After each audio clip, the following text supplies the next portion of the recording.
Good evening. I'll start that again. I'd like to welcome you to this webinar on male hypogonadism and testosterone therapy is not dangerous. We have some real experts on hypogonadism who are going to talk about the controversies of testosterone replacement therapy. We have 4 speakers, and I'd encourage you all to either write in the box questions, but we'll also be asking some probing questions. So each speaker is going to speak, and then at the end, we'll take questions and hopefully leave enough time for questions. The first speaker we have today is when to treat hypogonadal men, challenging the guidelines, and the speaker is Professor Jones, who is from the UK. Hugh, over to you. Thank you.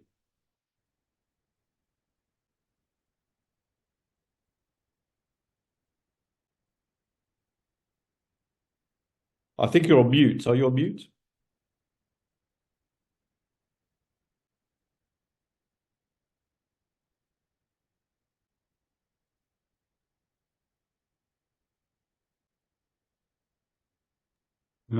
Yeah. Right. So I'm going to talk about when to treat hypogonadal men, challenging the guidelines. So hypogonadism is a clinical syndrome which comprises both symptoms with Sorry, and do you have your signs. slides to share, Hugh? I have. I've shown them. Right. Share screen. I'll start again.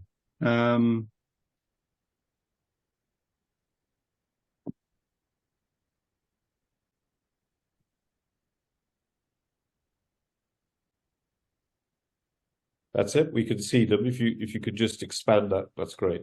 Yeah. Okay. Right. Okay. Thank you. So hypogonadism is a clinical syndrome which comprises both symptoms with or without signs and biochemical evidence of testosterone deficiency. This is a key definition that we abide by on the EAU guidelines. So when we're diagnosing male hypogonadism, we have to assess the symptoms. And as you will be aware, a lot of the symptoms of hypogonadism are very non-specific. So we'll talk about that shortly. The biochemical element is a fasting total testosterone done in the morning before 11 a.m. And if the testosterone is less than 8 nanomoles per liter, there you are hypogonadal, but it has to be persistent, so you have to do it more than once on at least 2 occasions. If it's between 8 to 12 nanomoles per liter, within many of our lower normal ranges, the patient could still be hypogonadal and needs further evaluation. Use calculated bioavailable sometimes, but calculated free testosterone is key to helping us make a diagnosis in those patients in the grey area. One of the difficulties with bioavailable free testosterone, these are, if you can measure them directly, but they take a long time and are usually confined to research laboratories. So why do we use 12 and 8 nanomoles per liter? Well, a lot of the work came from Michael Zitzman and Ibo Nischlag. And this is a study they did looking at threshold of symptoms. And you'll see on the left total testosterone, and they looked at 434 men in their clinic. And if we go down to the 12 to 15, we'll see that the start of accumulation of symptoms of loss of libido and vigor.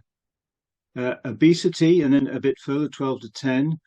And 10 to 8, they found depression, sleep disorders, loss of concentration, and type 2 diabetes were coming to the fore. But it was not until less than 8 people were presenting with erectile dysfunction and hot flushes, classic symptoms of hypogonadism. The large European male aging study did show that if you had at least 3 sexual symptoms, such as low libido, loss of morning erection, and erectile function, and you had a total testosterone level of less than 11 nanomoles per liter or a free of less than 220, they defined late onset hypogonadism with these criteria. So we use a less than 12 because there are some patients in the 11 to 12 brackets who are hypogonadal. So let's go back to symptoms. The symptoms are mainly sexual, physical, and psychological. And in the guideline, it shows you the most specific of these, even though they're non-specific, of the sexual symptoms are the reduced libido, erectile dysfunction, and reduction in spontaneous and morning erections. Less specific on the sexual side, you'll see that the there's a reduced frequency of sexual intercourse, reduced frequency of masturbation, and delayed ejaculation. Turning to the physical symptoms, decreased vigorous activity, difficulty walking greater than 1 kilometer, and reduced bending, hot flushes, decreased energy, and reduced physical strength, function, and activity. Psychological symptoms are important, but a lot of the times they are not considered to be due to testosterone deficiency by many doctors. However, they are, because they can respond to testosterone replacement therapy. So low mood, mood deflection, reduced motivation, fatigue, concentration, and sleep disturbances are key. Right on the bottom line, you see osteoporosis, which is the commonest, hypogonadism is the commonest identifiable cause of osteoporosis, unexplained normochromic normocytic anemia. So we measure testosterone, we use total testosterone, early morning fasting testosterone, usually before 10 a.m., sometimes before 11 a.m. in guidelines, but they have to be done on at least 2 separate occasions, usually at least a week apart, because if someone is having a prodromal infection or having an infection, one of those levels can be low and the next can be normal. Total testosterone, however, is a good predictor of hypogonadism. But as I mentioned, the free T and the bioavailable T calculated are better predictors of hypogonadism in borderline cases. So if you remember, testosterone is made up of 3 components. 2% is free with a half-life of just 10 minutes. 20 to 40% is bound to albumin, which is weakly bound and readily gives up its testosterone to replenish the free. However, 60 to 80% is bound to sex hormone binding globulin and considered mainly to be biologically inactive, although SHBG has some actions itself. The rhythm is important, and as you can see from this study, even in older men, 60 to 70 who are healthy, they maintain their diurnal rhythm, and that's why it's important to check testosterone levels early in the morning. The problem with the total testosterone that many people have is that the assays have different normal ranges and come from different sources. Sometimes the assays are given by the company, or sometimes they're actually done on site. One of the problems we had is that the bloods were not taken during the morning period, and we found that our normal range was dropping down to 3 nanomoles per liter, because they were men who were having levels checked much later in the day. And we know that the hypogonadal range in the afternoon. So it really does show the importance of the morning test. The mass liquid chromatography and mass spectroscopy measurement testosterone is the gold standard. However, this is not available to the majority of people in clinical practice. So locally, you should really check your normal range to see what it is. We had a consensus with the Society of Endocrinology in the UK and the Association of Clinical Biochemistry and Laboratory Medicine, because a lot of the assays were bizarrely out with ranges between 4 at the bottom nanomoles per liter, and patients with levels of 6, for example, were saying that their general practitioners were saying that they were normal, whereas they were symptomatic and needed treatment. And the National Control of Laboratory Ranges, called NEQAS, were involved in this discussion, and we're trying to improve ranges throughout the National Health Service. Fasting or non-fasting, well, this is a big debate. There are studies, the first 2 studies, which show that if you eat a meal, it lowers your testosterone levels significantly. However, the one at the bottom found no difference. However, because of the 2 studies that show difference, we always recommend a fasting test. You can always check your fasting glucose and fasting cholesterol levels and lipid levels at that time as well. It's important to find the cause. The cause is, if you treat the cause, you may sort out the testosterone problem. So we know that the hypothalamus controls the pituitary gland to produce gonadotrophins, which stimulate testosterone release and spermatogenesis. Particularly LH in the adult male is the key factor for testosterone synthesis and secretion. So primary hypogonadism, where the LH and FSH levels are high, secondary hypogonadism, where they're low, or they may be in the normal range. And that shows that there's no response of the axis to there's no response with higher LH and FSH levels trying to stimulate testosterone production. So late onset hypogonadism, LOH, is a diagnosis only made in the absence of classical causes of hypogonadism, most commonly due to obesity, comorbidities, e.g. diabetes, cardiovascular disease, renal disease, and aging, but there are several others.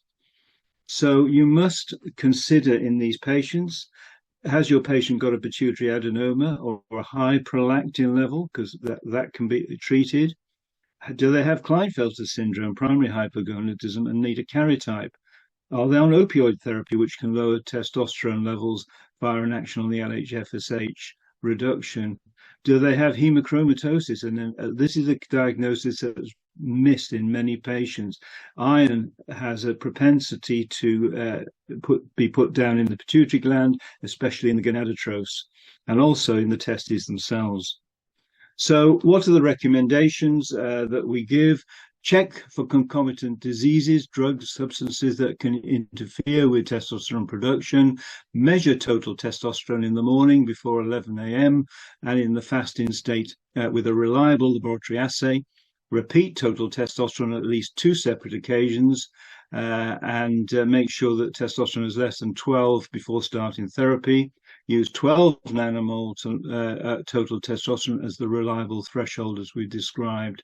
Measure SHBG and free testosterone calculation then can be performed. Analyze LH-FSH serum levels to differentiate the cause of hypogonadism.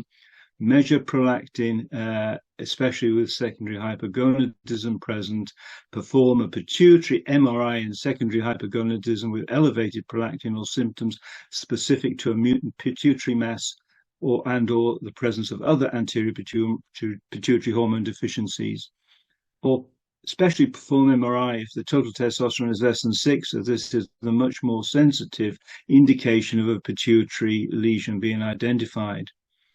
So screen for late onset hypogonadism only in symptomatic men, and do not use structured interviews and questionnaires for systematic screening of LOH. You can use questionnaires as an assessment, as a secondary assessment, but not as the main one. So that is my talk. These are my conflicts of interest. Thank you very much. Thank you very much, Hugh. Fantastic talk and update on that. We're going to save questions to the end, but just remind the audience that you can ask questions, which we will ask at the end, and also some of our speakers will also answer the questions as we're moving on. So we're going to move on to another controversial area. I'm delighted to introduce Giovanni Corona, and he's going to be talking to us about, is testosterone therapy dangerous for the heart? Gio, thank you very much. So thank you, Sux. Thank you for the invitation. So let's talk about the possible relationship between testosterone and cardiovascular risk. So I think this is the most important study which appeared in New England Journal of Medicine last July. So the cardiovascular safety and testosterone replacement therapy trial, the TRAVERSE trial. This is a placebo-controlled RCT enrolling a large number of people, more than 5,000, and which has as a primary endpoint the cardiovascular safety of testosterone. But before discussing this study, let's go back to this history. The first study which emphasized the possible relationship between cardiovascular risk and testosterone replacement therapy was the TOM trial, published in New England Journal of Medicine in July 2010, which was prematurely interrupted due to high cardiovascular-related events in the testosterone arms. I have no time to go through, but just to give you an example, all the cardiovascular events as reported as the patient were considered. So the self-reported syncope was compared to admission to the hospital for heart attack, just to give you an example. Another study was this one, published in JAMA in 2013. This was a retrospective epidemiological study in American veterans, showing that those who were prescribed testosterone were associated with high cardiovascular risk, but again, several biases were emphasized. Just to give you an example, in the first analysis, around 300 of women were considered. Then another study published in PLOS ONE at the beginning of 2014. This is again an epidemiological study using US American insurance. The incidence of myocardial infarction in 19 days following the initial prescription of testosterone when compared to controls. And again, as you can see, 36 increased the risk in overall patients of cardiovascular, of heart attack, acute myocardial infarction, and twofold increased the risk in people aged older than 65. But the comparison was the prescription of PDE5 inhibitors, which you know it is this kind of drug has a protective role on cardiovascular issue. Finally, a meta-analysis published by Xu in BMC Medicine 2013, again showing by using all kind of cardiovascular events, including self-reported syncope, showed an increased risk related to testosterone. So the release of this study leads FDA to release a warning, the Endocrine Society to release a warning, as well as EMA to release a warning. The final discussion of FDA was that the benefit and safety of testosterone medication have not been established for the treatment of low testosterone due to aging, and testosterone should be prescribed just for the organic form of hypogonadism, including primary and secondary hypogonadism, due to irreversible defects. This was not the case of EMA, by including also our meta-analysis in which we selected only the incidence of major adverse cardiovascular events, showing no risk, eventually concluded that when hypogonadism is appropriately diagnosed and testosterone appropriately prescribed, there is no risk related to TRT. But the results of these trials were published in 2017, and as you can see, the study showed that the testosterone harm was associated with a large volume of coronary plaques, although there was no difference in the incidence of cardiovascular events between the two groups. So we decided to perform a new meta-analysis in 2017, taking account all these studies. And again, by looking at the incidence of major cardiovascular events, we were not able to find any difference between testosterone treatment and placebo. In further meta-analysis published in 2022 by including 35 primary studies and a large number of people, and again showed no risk related to overall cause of mortality and no risk for cardiovascular or cerebrovascular events. So we can say that TRT is not associated with cardiovascular risk when placebo-controlled studies were considered, but all of these studies had cardiovascular safety as secondary endpoint.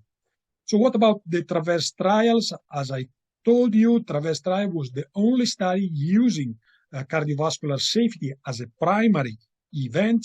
And as you can see, this is the primary endpoint. So the association between several cardiovascular events, and as you can see, no risk between placebo and testosterone, as well as secondary endpoint, and also death from cardiovascular cause and no fatal cardiovascular infarction, again, no risk. Even non-fatal stroke. So when these were the primary endpoints, so cardiovascular death, myocardial infarction, and strokes, when the singular events were considered, no risk was observed. No risk also related to several other events, including thromboembolic events. So no risk even from the TRAVERSE trials. However, when non-adjudicated events were considered, an increased risk in testosterone group related to non-fatal arrhythmia or atrial fibrillation was observed. So in order to better analyze this issue, we decide to publish it and to reanalyze all the data. And the meta-analysis was published 15 days ago, is already in PubMed. And again, we confirm when compared non-traverse trials to traverse trials that no risk related to major adverse cardiovascular events was observed, even when the different singular events were considered. Looking at the arrhythmia, a trend even in non-traverse trials was observed, 0.07. But when we selected our population, as Hugh said, by including only those trials, including subjects with hypogonadism at the baseline, so total testosterone below 12 nanomolar, and excluding frail men, no risk related to arrhythmia was observed. So no risk when hypogonadism is properly diagnosed. What about atrial fibrillation? And again, when we excluded frail men and we included only hypogonadal men, no risk was observed. So possible risk for overall arrhythmia in non-traverse trial, but no risk for atrial fibrillation, and again, no risk when we selected properly our population. What about atrial fibrillation? Again, as you can see, in overall age-adjusted model, non-traverse trial, there was a risk, but again, in a fully adjusted model, so when we excluded and we adjusted for the possible association for comorbidities, no risk was observed. So it's not the treatment for testosterone, but probably the association with several associated morbidities. So low T levels are associated with an increased risk of atrial fibrillation and possible role of the associated morbidities. My final conclusion, low testosterone is associated with an increased cardiovascular risks, but its pathogenic role is conflicting. Testosterone replacement therapy in men with adequately diagnosed hypogonadism is not associated with an increased cardiovascular risk. Pay attention especially to frail men. Arrhythmia and atrial fibrillation in traverse trials were not adjudicated events, and no risk in no traverse trials when adjusted for possible associated morbidities. Let me thank all the people involved in our study, and as the president of the SSM, I'd like to emphasize that our educational activity. So our school, which will be held in November in Budapest, our project for the use of ultrasound for the female sexual dysfunction, our surgical academy, and I'd like to invite you to our webinar related to penile implants, and to join us our Congress in Vienna next year. Thank you for your attention. Okay, thank you very much, Gio. Okay, so we move on. I mean, we'll have lots of questions at the end. There are questions building up, and we'll move on after that. So the next topic is quite a very difficult, controversial area, and I'm delighted to introduce Paolo Capogrosso, a colleague and friend of mine, who's going to be talking about, is testosterone therapy dangerous for the prostate? Paolo, thank you. Thank you, Sachs. I would like to thank you, the EAU, for the invitation. So my task will be to talk to you about the association between testosterone and testosterone replacement therapy and the prostate. This is a huge topic, but I will try to give you important highlights on this topic. So the two topics we will talk about are related to prostate cancer and, of course, BPH and lower urinary tract symptoms.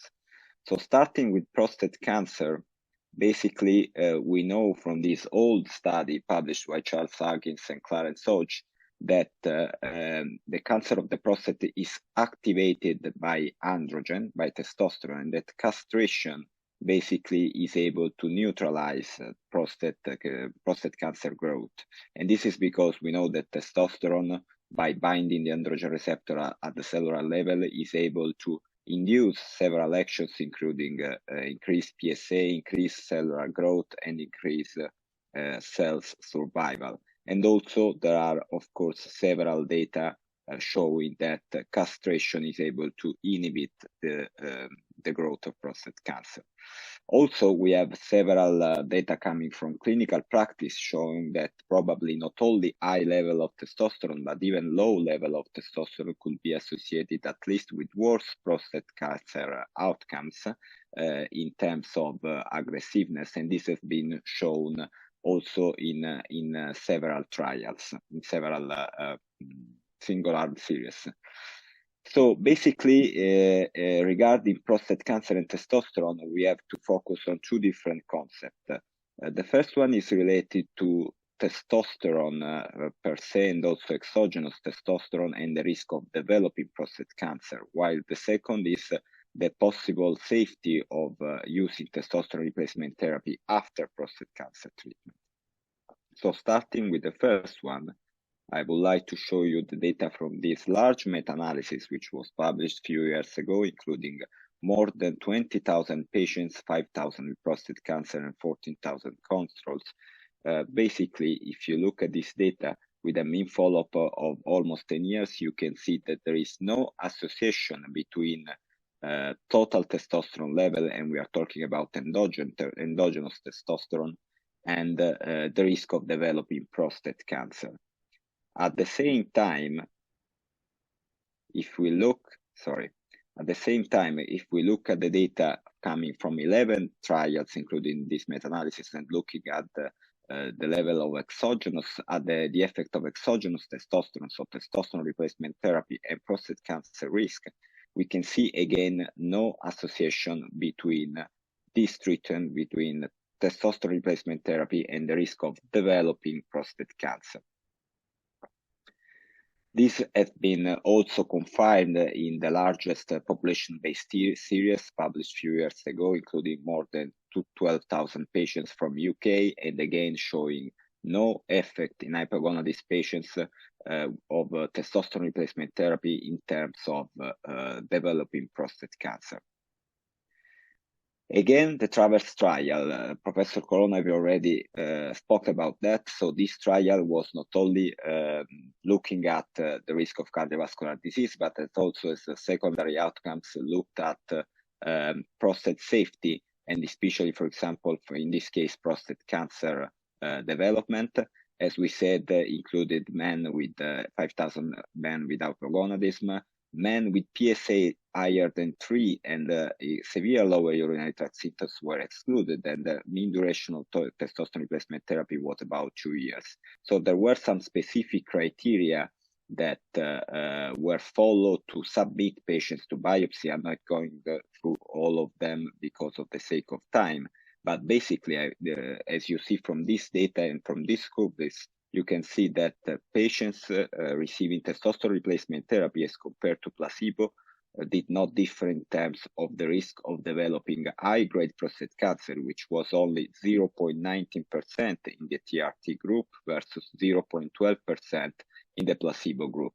And also the incidence of any grade prostate cancer was not different between groups.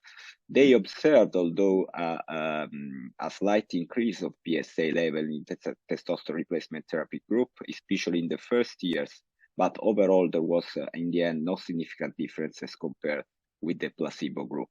There are several limitations, of course, associated with these trials. First of all, the follow-up, which is about 33 months mean, and this is probably not enough to assess carcinogenesis.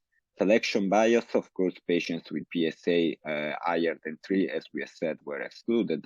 And also the overall number of detected prostate cancer was quite low, so this may have affected the statistical power of this analysis. But why? What is the explanation of why testosterone replacement therapy is not associated with the risk of developing prostate cancer? So basically, this was explained by the saturation model by Professor Morgenthaler, showing that basically the effect of testosterone on the prostate, on tumor growth and on prostate growth are seen only at low level of testosterone, and then they reach the saturation point, and after that, basically, we have no effect. This saturation point is thought to be about 250, and so maybe patients with very severe hypogonadism may have some effects on the prostate after testosterone replacement therapy. Again, this is another very important study showing that if we look at testosterone level within the prostate in patients with hypogonadism receiving testosterone replacement therapy, although we can see an increase in serum testosterone levels, we will not see an increase in intraprostatic testosterone and the hydrotestosterone concentration. So the second issues that I was telling before, testosterone replacement therapy after prostate cancer treatment. There are several data. I will show you just a few highlights on this, but we have data starting from the early 2000s showing that in very small case series, basically patients treated with radical prostatectomy and having hypogonadism, they did receive testosterone replacement therapy, and there was no effect on no risk of biochemical recurrence. Again, these are data from 57 patients showing no risk of increased risk of biochemical recurrence after surgery. And also in this other important study, the authors included patients also with high risk features, Wilson score higher than 8 and also positive nodes. And they performed a case control studies. Patients who received testosterone replacement therapy did not had a higher risk of biochemical recurrence as compared to patients receiving no treatment. If you look at this table, basically summarizing all series of patients treated with prostate cancer, treated with surgery or radiotherapy, and who received testosterone replacement therapy, I would like to highlight that basically these are all very small case series, and also the follow-up is not very long. The maximum follow-up is about 5 years. But also when you look at biochemical recurrence rate, they are very, very low. And also there are data in patients with untreated prostate cancer. What does it mean? That these patients basically are patients on active surveillance who did receive testosterone replacement therapy for hypogonadism. And basically they show that there is an 8 to 50% range of patients who had an increased Gleason score as subsequent biopsy. In this specific topic, a few months ago was published this large study based on the SEER dataset showing that in about 7,000 patients with a 5 years follow-up and 167 patients receiving testosterone replacement therapy, all patients on active surveillance for prostate cancer, there was no association between testosterone replacement therapy and conversion to active treatment or overall mortality. So the EAU guidelines basically state that testosterone therapy is still contraindicated in men with active prostate cancer. These patients normally are excluded from randomized trials. Testosterone does not increase, however, the risk of developing prostate cancer, although we don't have very long follow-up data. So we have to fully counsel symptomatic hypogonadal men who have been surgically treated for localized prostate cancer that they can receive testosterone therapy, although we don't have long-term follow-up data. And we have to restrict this treatment to patients with low risk of recurrent prostate cancer. And the treatment should start after at least 1 year of follow-up with a PSA level below 0.001. So briefly, the second chapter on BPH and lower urinary tract symptoms. Of course, testosterone could worsen LUTS because prostate growth is testosterone dependent. We know that already. And exogenous testosterone could give rise to BPH in animal models. These have been shown in several studies. And there are also clinical data showing the severity of lower urinary tract symptoms could be associated with testosterone levels, even at eugonadal levels. Basically, the levels of testosterone have been associated with higher level of IPSS score. However, if we look at this large meta-analysis involving 14 randomized clinical trials of patients receiving testosterone replacement therapy or placebo, and having lower urinary tract symptoms, there was no statistically significant differences in the change in the IPSS score between the two groups. Although we have to acknowledge that in all these trials, patients with severe LUTS were excluded. And this is the same for the TRAVERSE trials again. Patients with the severe LUTS were not included. However, the authors did not observe a significant difference in terms of the change in IPSS score between patients who received testosterone replacement therapy and placebo. And even more important, there was no difference in the incidence of acute urinary retention, invasive treatments for BPH, or need for modification of pharmacological treatment. So again, the EAU guidelines basically state that there is no ground to discourage testosterone therapy in hypogonadal patients with BPH LUTS, although patients with severe LUTS should be maybe considered as a category of patients that should not be treated with testosterone replacement therapy, because we don't have enough data to say that it's safe in these patients. Thank you for your attention. Thank you very much indeed, Paolo.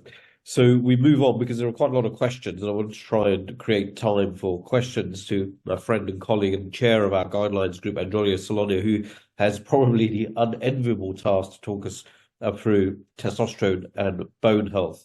Andrea, thank you. Thank you very much. Indeed, thank you for the invitation. I'm sorry for that. Okay, here we are. Okay, so once again, thank you very much to the EAU for this prestigious invitation. The topic for me today is quite difficult: testosterone and bone health, which is quite unusual in the setting of urologists. And this is the case for me, not disclosure for this specific topic. So I'm going to start dealing with the physiology of testosterone and bone production. I'm going to try and describe very briefly bone quality assessment and a few situations and few issues where we can have problems in men suffering from hypogonadism and bone unhealthy situation. If you got to look to our beloved guidelines and if we try to assess the symptoms of LOH, which means late onset hypogonadism, double checking all those symptoms, you might not even see anything concerning bone, which means bone does not produce any symptoms. It might be associated with signs of impairment and decreased quality, but there is no symptom at all most of the times. Indeed, we are not dealing with osteoporosis as a symptom. We are not dealing with osteopenia as a symptom. And therefore, if you try to understand what's going on between testosterone and other topics, other organs, other systems, you may see testosterone is really relevant for the muscle. It is really relevant for the fatty tissue. It is important for the immune system, for nerves, and therefore for the neurological pathways. And at the very same time, it is more than important for the bone.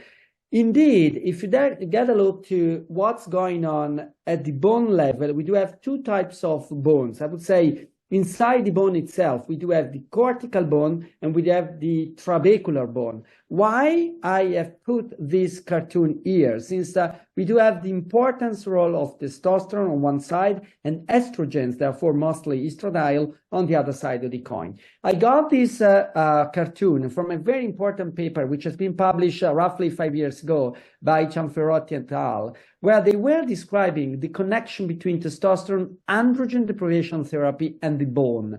I want to stress the point of testosterone, estrogens, receptors, and bone healthy conditions. Indeed, androgens, mostly testosterone, could be converted into, DHT, which is even more than an effect in this setting. But if you got to look to the role of testosterone per se, in males, testosterone is able to interact with androgen receptors, and we do have a lot of androgen receptors at the level of the bone, both at the trabecular level and the cortical level. But if you got to look to this testosterone, which through aromatase action could be converted into estradiol, testosterone per se is even able to interact with estrogen receptors, and they both, androgens and estrogens, are able to maintain and promote both cortical and trabecular bone. Indeed, get a look to androgens. They do directly activate the osteoblast, and therefore they're able to induce deposition of bone. At the very same time, they are able to inhibit apoptosis of osteocytes. Conversely speaking, estrogens may promote these two types of activities, but at the very same time, they are also able to inhibit the number and activity of osteoclasts. And therefore, at the end of the day, we do have a deposition with a reduction in terms of reabsorption at the bone situation itself. We do have also something more, which is probably through the activity and the activation of estrogen receptor alpha and the pathway growth hormone and IGF-1. And therefore, there is probably something dealing with a process of aromatization of androgens. At the end of the day, once again, a third pathways, which is able to promote and, a sort of bone deposition with a combined inhibition of bone reabsorption. There is one more issue. Testosterone is important for strength, which means muscle strength and muscle, I would say, healthy conditions. And therefore, strength per se at the muscle level is even more than important in terms of promoting bone health. So it is a sort of triple activity. Testosterone per se is able to interact with androgen receptors. It is able to promote bone deposition.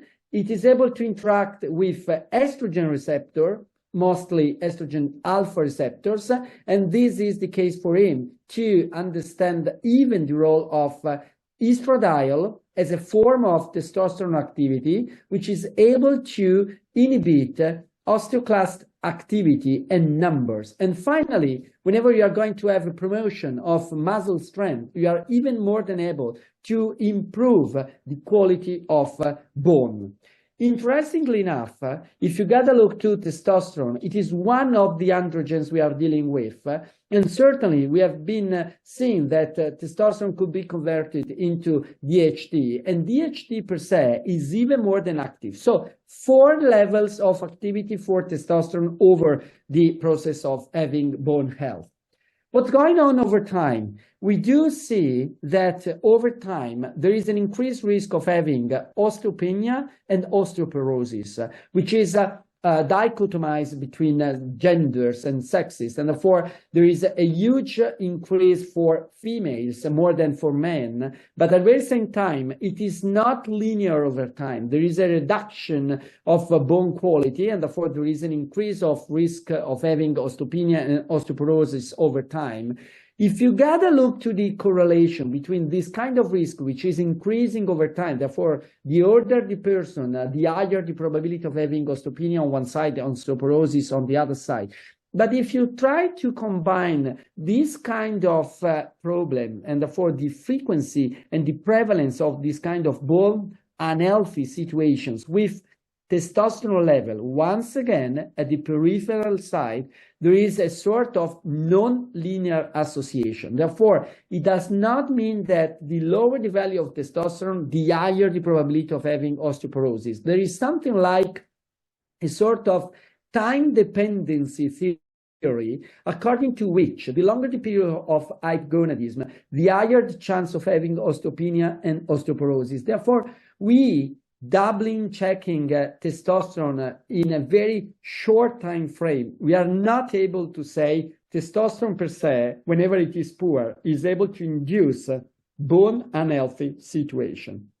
If you got a look to the EMA study, which is probably the most popularized study, European Male Aging Study, they've been able to describe the situation for having a sort of reduction in terms of bone mineral density, BMD stands for bone mineral density, only when we do foresee severe hypogonadism, which means total T well below 8 nanomolar per liter, which is very, very low. Indeed, if you get a look to our guidelines, our EAU guidelines, as well as with the guidelines which has been proposed by the International Society for Sexual Medicine, European Society for Sexual Medicine, they all demonstrate that we should consider 3.5 nanogram per ml, thus meaning roughly between 12 and 14 nanomole per liter for having sexual dysfunctions and symptoms. For the bone, it is completely different. We do have reduced bone mineral density only when severe hypogonadism happens. Interestingly, if you get a look to this kind of deterioration, it is something which appears the longer the time of hypogonadism, as I told you before. Indeed, get a look to the data which has been published in congenital hypo, which means congenital hypogonadotropic hypogonadism. The faster and the earlier the starting of testosterone therapy, the better in terms of, I would say, bone deposition and stopping bone reabsorption. And this is very important. In older hypogonadal subjects, it is important to say that we really need at least 1 year of testosterone therapy to increase the quality of bone mineral density. And therefore, you are able to say that the time frame over which hypogonadism per se has been detected, that is the key for us to define the connection between hypogonadism itself and bone unhealthy situation. Once again, transverse, many of my colleagues before me have already depicted the importance of this placebo-controlled randomized prospective trial, placebo versus testosterone therapy. Interestingly enough, they were not able to address the connection. Indeed, the conclusion of this study, which has been very recently published, were telling us, among middle-aged and older men with hypogonadism, testosterone therapy did not result in a lower incidence of clinical fracture as compared with placebo, which is really relevant. There is something even more. We have probably something dealing with the pathway I was telling you before, GH and the IHF1 axis, and therefore something which is mostly associated with estradiol activation, estradiol and estrogen receptors alpha. We do not have data enough to say this is the situation for this kind of patients.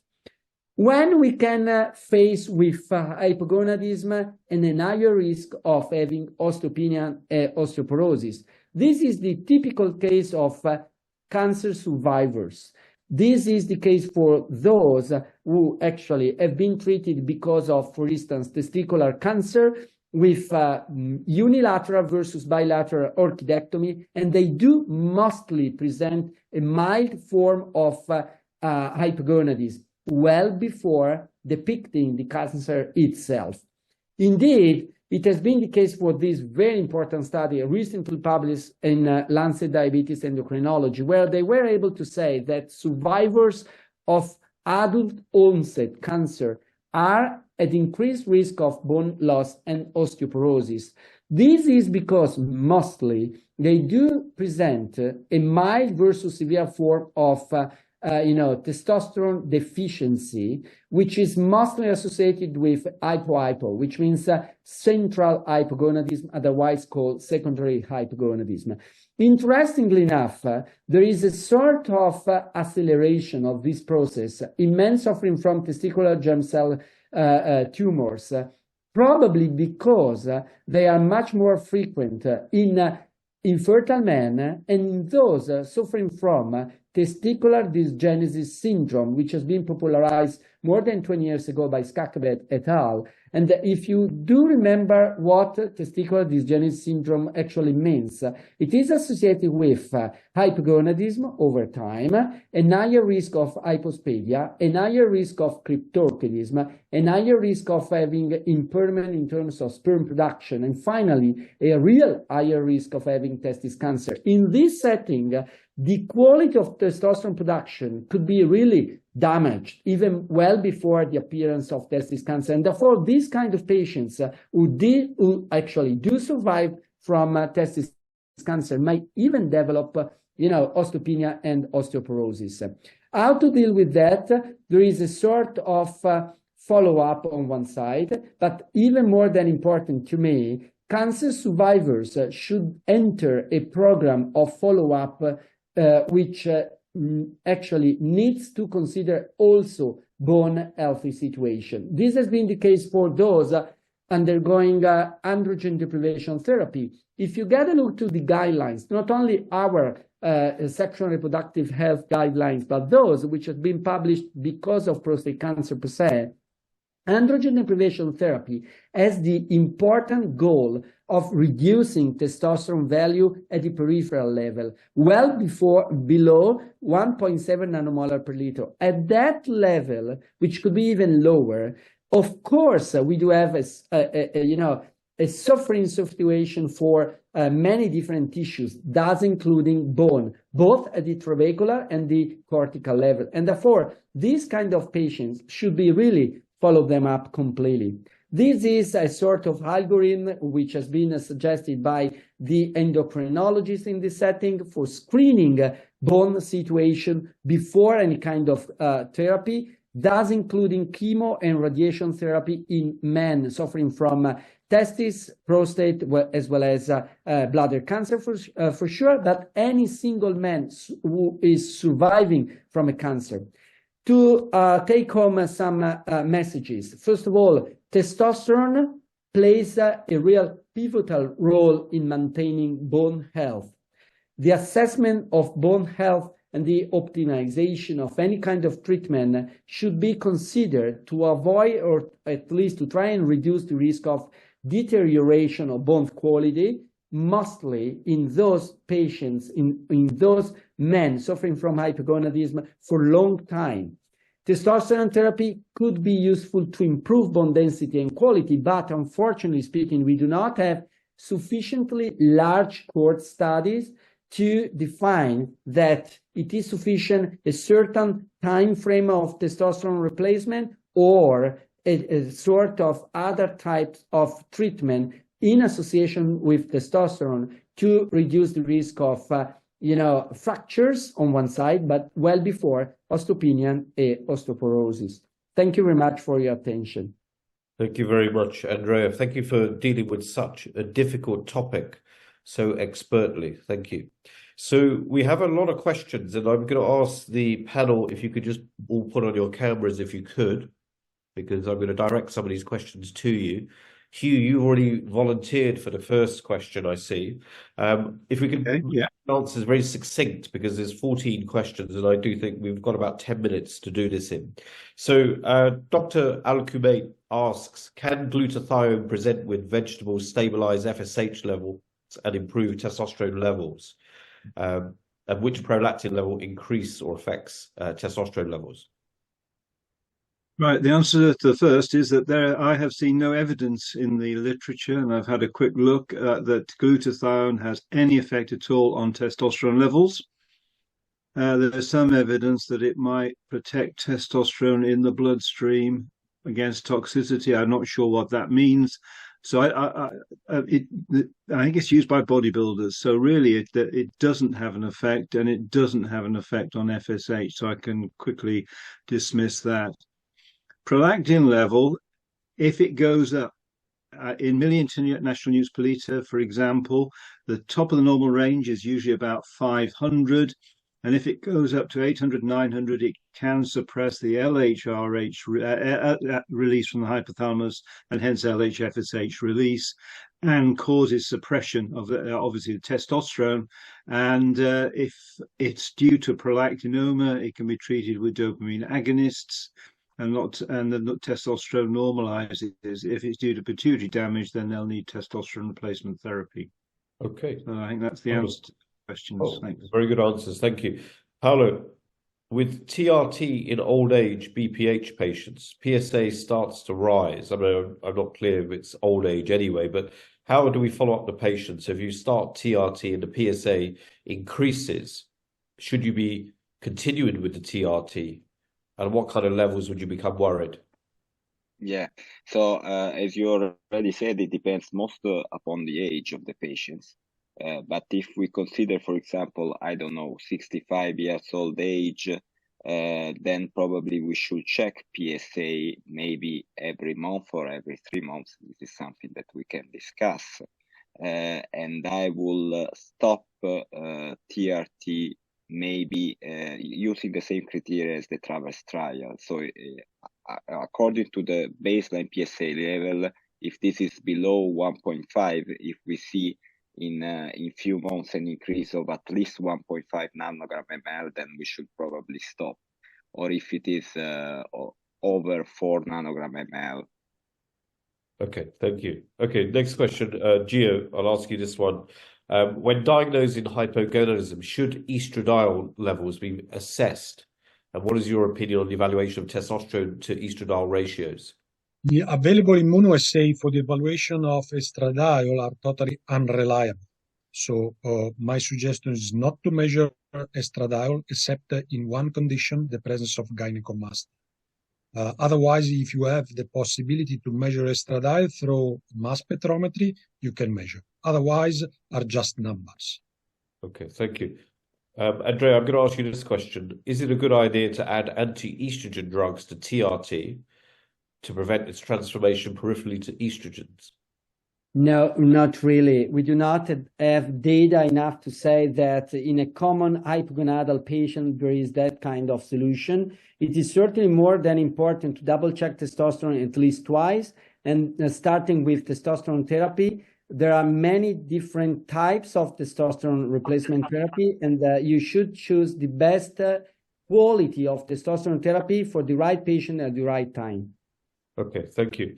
I'm going to move to, we're able to answer all the questions, but Hugh, you just go back to your original talk. Dr. Kastrikin asks, if you have a testosterone less than 8 nanomoles per liter in 2 measurements of total testosterone, in the absence of symptoms of hypogonadism, given the cardiovascular profile risks and the benefits, would you start testosterone replacement therapy in that patient? It's a very good question. Yeah, it is. I'd obviously want to know what the calculated free testosterone is, because sometimes the SHBG level is the culprit of being too low. Sorry. So I would also want to know if the patient may have a pituitary problem, because I've seen patients with pituitary tumors and they haven't complained of symptoms at that sort of level. So obviously LH and FSH and prolactin need to be done. If they are asymptomatic, I will follow them. I'll obviously check a DEXA bone scan to see if that sways my view, but I would follow them over the next 3 to 6 months and see what happens. I'd also check the anterior pituitary hormone screen to be sure there's no other hormone deficiency, because if it is, it could be a pituitary problem. Okay, great, wonderful. Gio, very quick yes or no almost question. Are there any differences in cardiovascular risk in the different forms of testosterone supplementation? So, no, when measured adverse cardiovascular events were evaluated, no. Okay, great. Paolo, it sounds more like it's like a medical vibe, this, but anyway, in the studies that you showed, testosterone replacement therapy, when do you administer it after radical prostatectomy? I mean, the EAU guidelines say at least 1 year of stable disease. Yeah. You think that's too early? I mean, when would you consider it? No, I don't think it's too early. I think it's fine, and this recommendation comes from the data, because basically if you look at those series, almost in all cases, treatment started at least 1 year after. And also, if you start earlier, it is better for the patients in terms of his quality of life overall.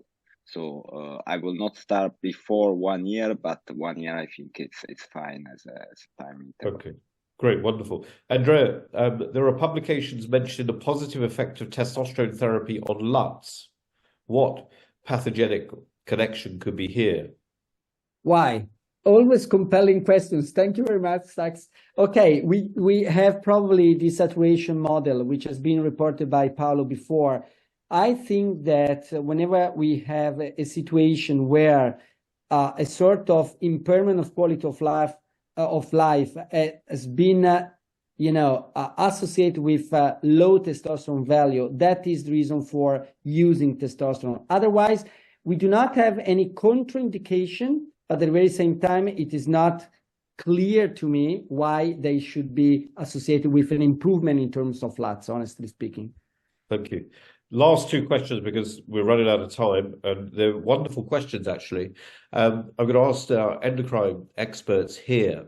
So a patient who's on TRT, who, let's say, has been on for TRT for a while, has infertility. Gio, how reversible do you think it is? Is it permanent in some patients? And how do you reverse it? Do you wait, let them have a washout period, or do you start?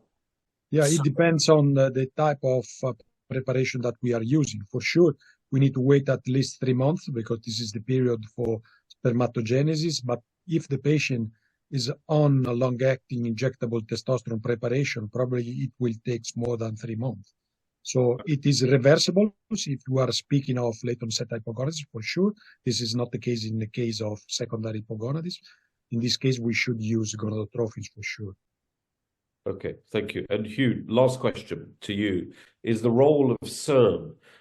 So do you think SERM are acceptable in clinical practice as an alternative to TRT, having the same beneficial effects on quality of life and symptoms of hypogonadism? Do you use them? And if so, what type would you use? Right. So I don't currently use them. I mean, I would be concerned of the effect on bone. However, we've published at the end of last year a new aromatase inhibitor, which is a partial inhibitor in obese men, and it does in those. It was a dosing study which showed that increased testosterone levels to mid-normal range and symptoms seemed to improve. However, what we noticed in the oligospermic group, they actually improved their sperm count. So it may be that it is a treatment more as a transient treatment, maybe for 2 years, to treat infertility in men. But at longer term, it's going to cause problems with bone. But just one last question. In terms of symptomatic benefit between classical TRT versus SERM, symptomatic benefit, are they efficacious equally, or what do you think? Or do you think testosterone's much better. The problem may become with the androgen receptor sensitivity, which I didn't mention. As you know, it varies in a population due to that CAG repeat polymorphism. And I find that some patients need peak testosterone levels in the high normal range, and it's likely that those people have got a less sensitive androgen receptor. So with testosterone, you can titrate the dose to the patient's requirement as a result, due to the androgen receptor sensitivity. And there's more. We've done a study, and we've presented something in this at the American Endocrine Society that we should be considering CAG repeat analysis in some patients who don't respond to testosterone. Great answer. Thank you. Okay, well, we finish here, and I'd just like to thank all the speakers for their fantastic talks and raising some really interesting areas for future research. So on behalf of the EAU and my colleagues, thank you very much and enjoy the rest of your evening. Thank you. Bye-bye. Thank you very much. Bye-bye. Bye-bye. Bye.